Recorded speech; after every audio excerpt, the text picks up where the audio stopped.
Bienvenidos a Semanario Judicial. Soy Laura Murillo y en los próximos minutos le daremos cuenta de las sentencias más relevantes de la Suprema Corte en pleno y salas, así como de las decisiones más importantes del Tribunal Electoral y órganos jurisdiccionales federales. Saludo a mi compañera Eusiris Rostro, quien nos acompaña en la interpretación en lengua de señas mexicana. Comenzamos.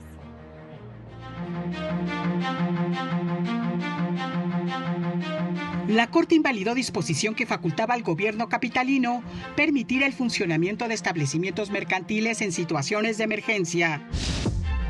La permanente transformación del país encuentra sus límites en la Constitución, aseguró la ministra presidenta Norma Lucía Piña. La nueva ley reglamentaria de acciones y controversias elimina las suspensiones con efectos generales. Ampliación del catálogo de delitos en los que procede la prisión preventiva es inconvencional.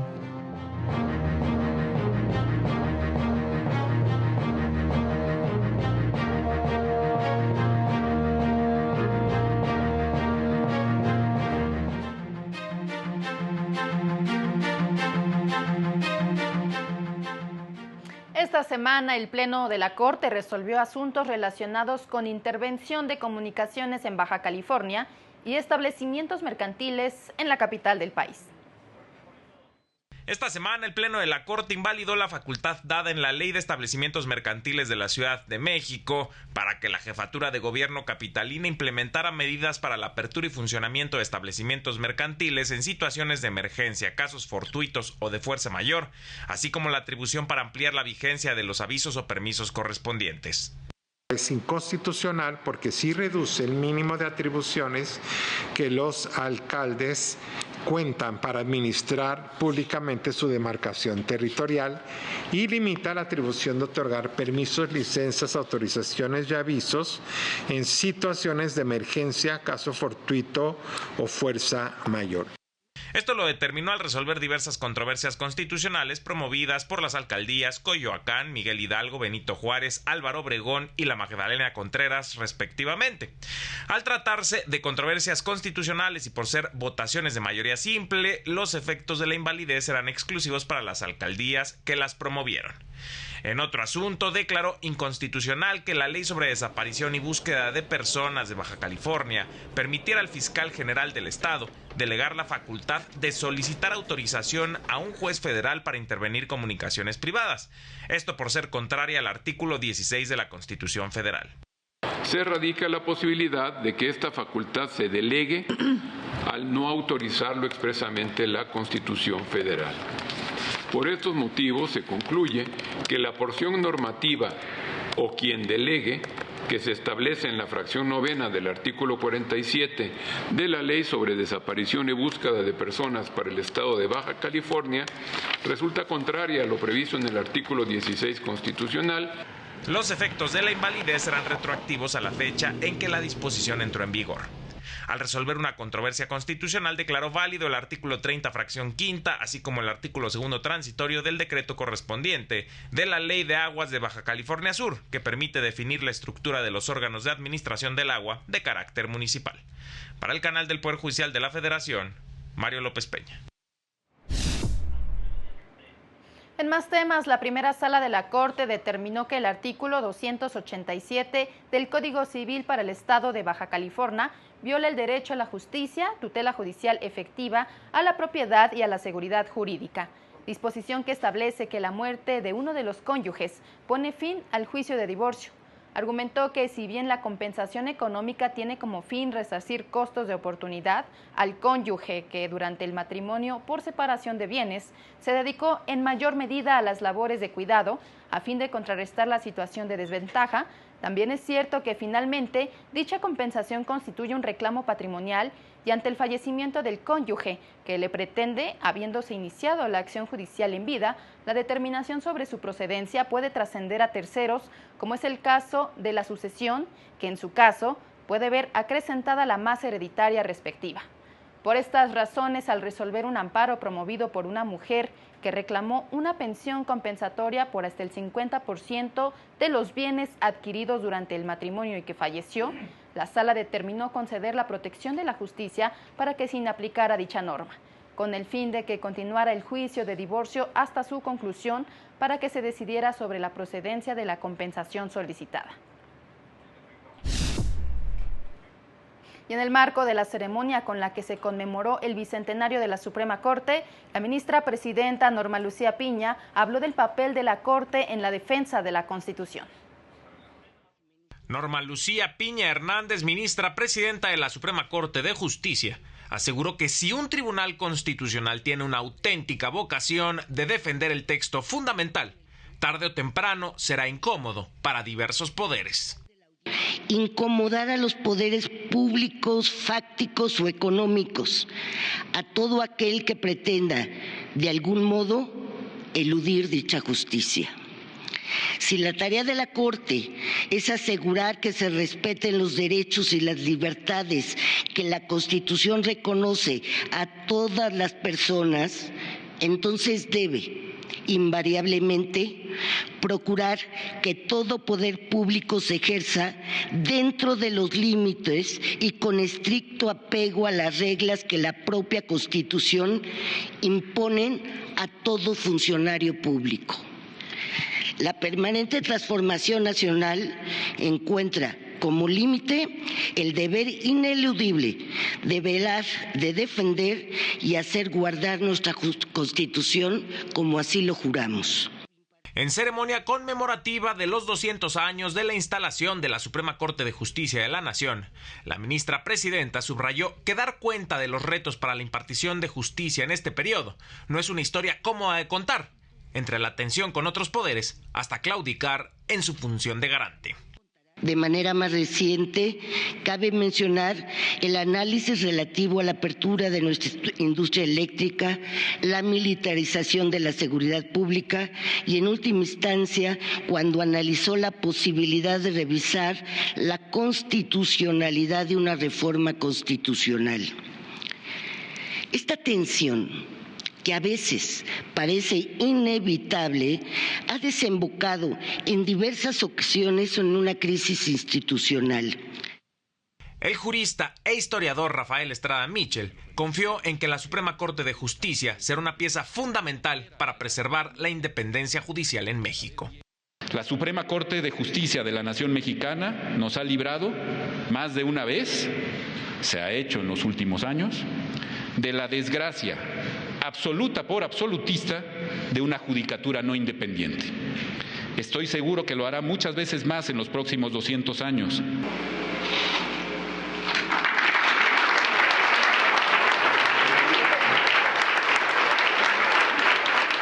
En esta ceremonia fue develada una placa para conmemorar a todas las personas que a lo largo de estos 2 siglos han dedicado su vida a construir una mejor justicia en México. Además, se anunció la apertura del micrositio del Bicentenario en el sitio web de la Corte. Para el canal del Poder Judicial de la Federación, Mario López Peña. Y en más temas, la segunda sala determinó que la falta de firma del acuerdo de admisión o de radicación por parte del presidente, del auxiliar o del secretario de la Junta de Conciliación y Arbitraje impugnada en amparo directo constituye una violación formal que no amerita reponer el procedimiento ni ordena recabar la firma de la autoridad correspondiente debido a que se convalida con las posteriores actuaciones que posibilitan el dictado del laudo. Lo anterior, explicó la sala, porque el artículo 17 constitucional obliga a las autoridades a privilegiar la solución del conflicto por encima de los formalismos procesales, siempre que no se afecte la igualdad entre las partes, el debido proceso u otros derechos como el de audiencia. En estos casos, si falta la firma correspondiente en el acuerdo de admisión o radicación de la demanda, pero el juicio se tramita y el procedimiento se desahoga en todas sus fases hasta su culminación con el dictado del laudo, se concluye que esa violación formal quedó convalidada porque se llevaron a cabo todas las actuaciones procesales posteriores a ese acuerdo.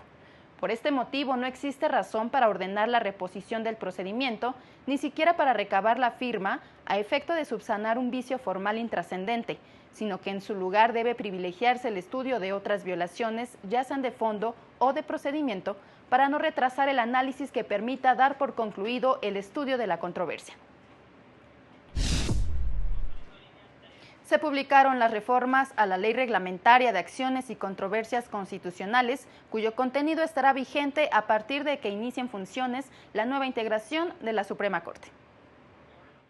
Se publicó el decreto que reforma la ley reglamentaria de las fracciones primera y segunda del artículo 105 constitucional en materia de controversias y acciones de inconstitucionalidad para armonizarla con las reformas al mencionado artículo de la Carta Magna y a la reforma al Poder Judicial. Las modificaciones establecen que las resoluciones dictadas en estos recursos deberán notificarse al día siguiente de su emisión, pues de lo contrario serán nulas, caso en que se impondrá multa al responsable de 2 a 23 unidades de medida y en caso de reincidencia procederá a su destitución.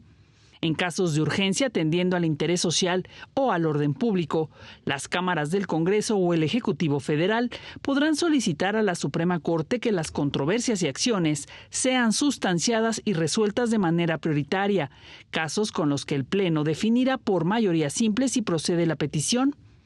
En el caso de controversias, precisa que se podrá decretar la suspensión, medida que en ningún caso procederá cuando se impugnen normas generales, se encuentre en riesgo la seguridad, economía nacional, las instituciones fundamentales del orden jurídico o se pueda causar una afectación grave a la sociedad. Cuando se declaren inválidas las disposiciones en controversias constitucionales, tendrán efectos generales si son aprobadas por 6 votos. En caso de que sea menor la votación, solo tendrá efectos entre las partes. También precisa que la autoridad que incumpla con la sentencia y continúe aplicando una norma declarada inválida será sancionada penalmente. En el caso de las acciones de inconstitucionalidad, se establece que las normas solo podrán declararse inválidas si son aprobadas por una mayoría de 6 votos. En sus artículos transitorios, se establece que en tanto no inicie funciones la nueva integración de la Suprema Corte para determinar la invalidez de una norma, se requerirá una mayoría de 8 votos. Con información de José Luis Guerra García para el canal del Poder Judicial de la Federación. Vamos a una pausa y continuamos en Semanario Judicial. Al regresar, renuncias laborales de mujeres bajo coacción deben juzgarse con perspectiva de género.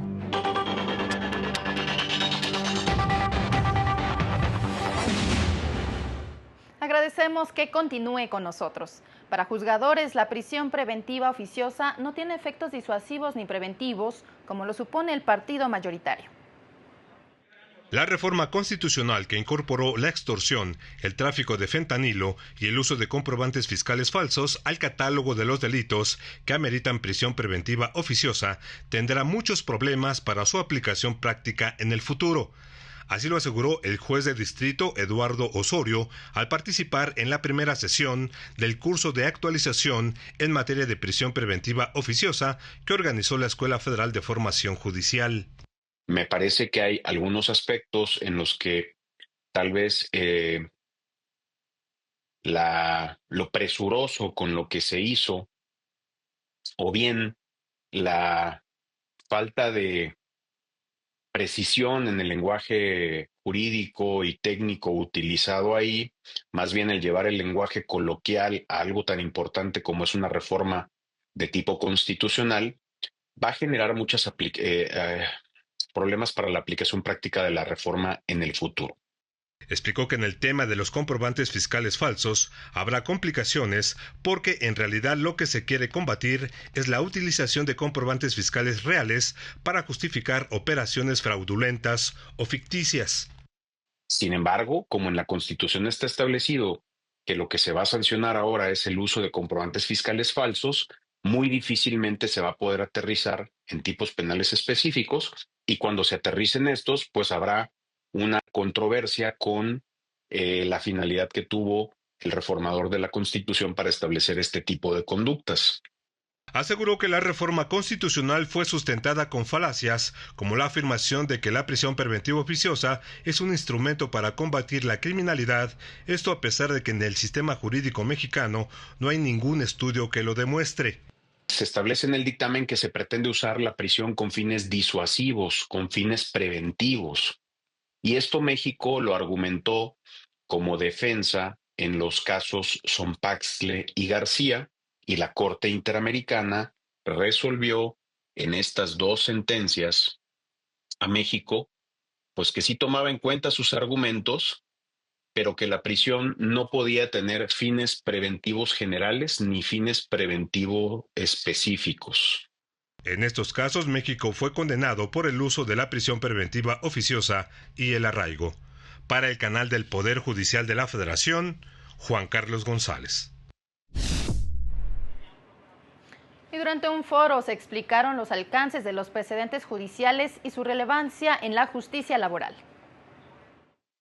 En México, el único órgano que puede emitir precedentes es la Suprema Corte de Justicia de la Nación, para efectos de generar jurisprudencia, resaltaron juzgadores al participar en el Seminario de Amparo en Materia Laboral, organizado por la Escuela Federal de Formación Judicial.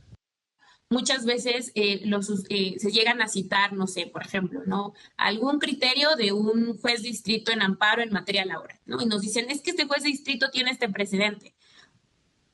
Será un criterio, pero eso no es un precedente obligatorio en los términos para integrar jurisprudencia. En este sentido, señalaron que igualmente, si un tribunal colegiado emite una jurisprudencia, aunque así lo cite, se trata de un criterio que en efecto sí puede dar alguna orientación, pero tampoco se va a tratar de un precedente obligatorio. Afirmaron que el precedente dota de uniformidad y que al mismo tiempo representa seguridad jurídica tanto para la sociedad, para las partes involucradas en asuntos subsecuentes y para los propios integrantes del órgano que va a emitir las decisiones que para tal efecto corresponda. Podamos decir, en tal decisión o en tal ejecutoria de la Suprema Corte resulta que el tema principal no fue sin embargo constituye un precedente obligatorio porque fue votado. Me vincula, me obliga y es así como lo tengo que resolver, aun cuando no exista una jurisprudencia redactada porque no fue el punto toral. Añadieron que hoy en día los precedentes significan una muy buena herramienta, porque al extraerlos de las ejecutorias se convierte en una obligación a respetar por parte de los juzgadores. Para el canal del Poder Judicial de la Federación, Óscar González. La asesora jurídica Nancy Lorena García Ruiz explicó cuáles son las desventajas que enfrentan las mujeres al dedicar gran parte de su tiempo y vida a los trabajos del hogar y de cuidados, labores no reconocidas y que tampoco reciben una compensación monetaria, lo que no se traduce en ningún beneficio. Agregó que si la mujer nunca cotizó a ningún servicio de seguridad social y se dedicó al trabajo del hogar, no tiene manera de obtener una pensión. Y si se divorcia, tampoco tendrá la posibilidad de recibir pensión por viudez al ya no existir la relación de pareja. Estas son las situaciones que enfrentan las mujeres a lo largo de su vida y que las pone en desventaja frente al hombre. Cuando la mujer entra a la vida laboral es lo que se llama la equidad de género. O sea, no estamos hablando de una perspectiva de género, sino un enfoque con equidad para una pensión. Las mujeres tendemos mucho a eso, a ser como estereotipadas en el sentido de que tienes un rol social en cuanto al cuidado de la familia, cuidado de los hijos. Entonces les cuesta mucho trabajo entrar a un trabajo formal. Y el Tribunal Constitucional llevó a cabo las jornadas de difusión de la jurisprudencia con las que se capacita al público interesado sobre los mecanismos que existen para facilitar su búsqueda. La Suprema Corte de Justicia de la Nación ha desarrollado diversas herramientas con el objetivo de que personas litigantes, abogadas, personas juzgadoras o para el conocimiento general puedan consultar sus criterios.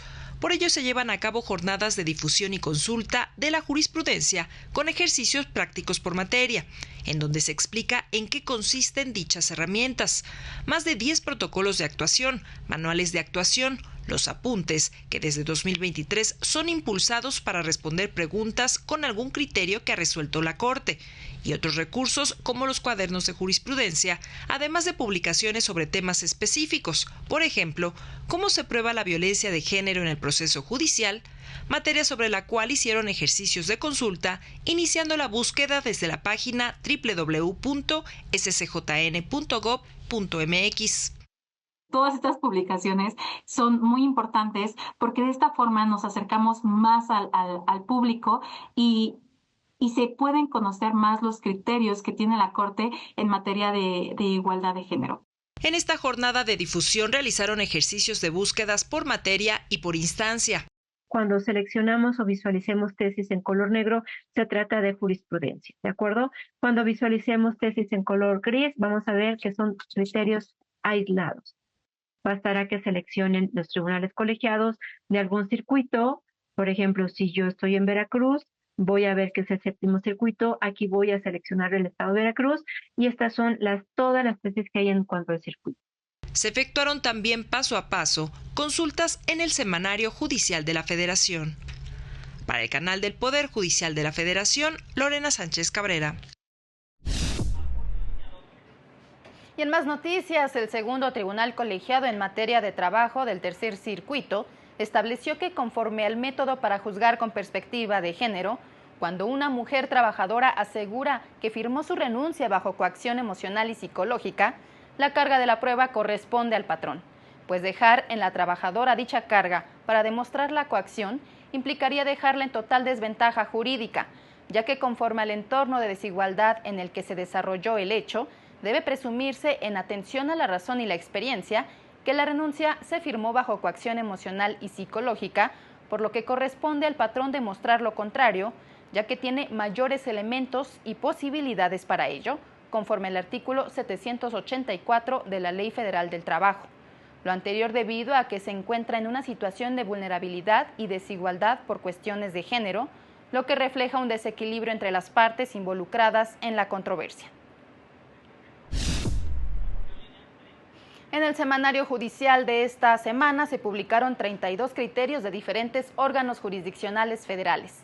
En esta ocasión solo se publicaron 2 criterios de las salas de la Suprema Corte.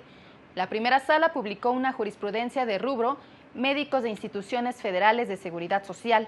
La vía ordinaria civil es procedente para demandarlos en lo personal, en tanto que para exigir la responsabilidad patrimonial del Estado procede la vía administrativa. El criterio de la segunda sala establece responsabilidad administrativa. El artículo 124, fracción primera de la Ley General relativa no viola los principios de legalidad y de seguridad jurídica. De plenos regionales se publicaron 3 criterios, entre ellos uno sobre conflictos individuales de seguridad social, mientras que de tribunales colegiados se difundieron 27 criterios, 4 jurisprudencias y 23 tesis aisladas sobre temas relacionados con aclaración de laudo, acto de particular equiparable al de autoridad para efectos del amparo y pensión alimenticia.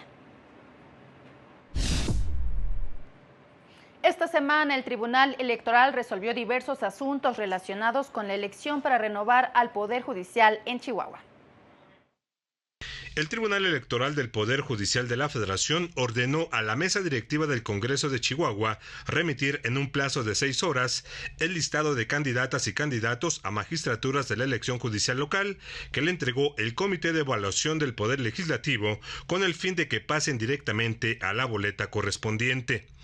Por mayoría de votos, la Sala Superior revocó diversas sentencias del Tribunal Electoral de Chihuahua en las que confirmó la decisión del Congreso local de enviar a la autoridad electoral únicamente el listado de candidatos a juezas y jueces de primera instancia y menores y no la de magistrados del Tribunal Superior de Justicia y del Tribunal de Disciplina Judicial. El Congreso del Estado, al no enviar los listados de candidaturas mencionado, sin justificación ni razón alguna, quebrantó el deber que la propia ley local le impone y con ello también vulneró el derecho al sufragio pasivo de las candidaturas que fueron consideradas idóneas e insaculadas conforme al procedimiento legal. El magistrado Reyes Rodríguez Mondragón votó en contra del proyecto al considerar que se debía ordenar al Congreso de Chihuahua concluir el procedimiento y someter a votación del Pleno el listado de las candidatas y candidatos a magistraturas locales que ya habían sido calificadas como idóneas. Lo que usted propone es que no se siga ese procedimiento, que ya se remitan directamente la lista al Instituto Electoral, pero no encuentro congruencia interna, digamos, entre la revocación y las razones de justificación con el efecto, porque en todo caso, pues tampoco seguirían el procedimiento de la Constitución. Y efectivamente, en el asunto existe una situación peculiar en el sentido de que ya iniciaron las campañas y esto genera evidentemente un tema de inequidad incluso en la contienda, y debemos también observar que los trabajos de impresión de las boletas electorales ya inicia el próximo 4 de abril. Entonces, en ese sentido, creo que en aras de proteger los derechos que están involucrados, debemos actuar de manera expedita en la resolución del asunto tal como nos lo proponen sus efectos. Al final se ordenó que la impresión de las boletas incluya las 94 candidaturas a magistraturas locales postuladas por el Poder Legislativo. Para el canal del Poder Judicial de la Federación, Juan Carlos González. Se llevó a cabo la presentación del documental El asesinato de Trotsky, un caso histórico para los tribunales, producción del canal del Poder Judicial de la Federación, realizado por Jorge Prior. Trabajo que traslada a la primera mitad del siglo XX en México, a los años en que se dio asilo al líder de la Revolución Soviética, León Trotsky, tras la persecución del régimen estalinista. Lo que es trágico para nosotros, tomando en cuenta lo que estamos viviendo, es que este secuestro de la justicia en la Unión Soviética se llevó a cabo en nombre del pueblo.